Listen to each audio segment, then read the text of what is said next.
Hello everyone, পহেলা ফাল্গুনের শুভেচ্ছা সবাইকে। তো আমি রেডি হয়ে চলে গেছিলাম হচ্ছে রমনাতে।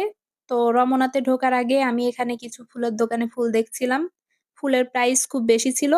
তো আমি আমার পছন্দ মতো দুটো ফুল আমার জন্য কিনে নিলাম।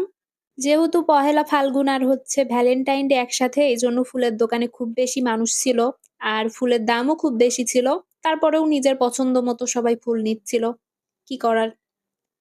তো আমি একটু ভিডিও করতেছিলাম ফুলের দোকানের। তো এখান থেকে আমি সরাসরি ঢুকে যাই হচ্ছে রমনাতে। তো রমনাতেও খুব বেশি ভিড় দেখতে পাচ্ছি, যেহেতু আজকে শনিবার, সেহেতু তুলনামূলক একটু বেশি ভিড়। তো সবাই সবার মতো ঘুরতেছে, কেউ ফ্যামিলির সঙ্গে, ফ্রেন্ডসদের সঙ্গে। আর আমি যেহেতু একা গিয়েছিলাম, কি করার? তো এখানে যেও আমার একটা ফুল পছন্দ হয়ে গেল। আর আমি ফুলটা নিয়ে নিলাম। এই কিউট মেয়েটা আমাকে ফুলটা বেঁধে দিল। আমি তো খুবই খুশি হচ্ছিলাম। তো খুশিতে খুশিতে আমি ফুলটা পরে নিয়ে ভেতরে একটু ঘুরলাম। রমনার এই সাইডটাতে একটু ফুলের দেখা পাইলাম। তো ঘোরাঘুরি শেষ করে এভাবেই কেটে গেল আমার পহেলা ফাল্গুন। তো thanks for watching my video. Tata, bye bye.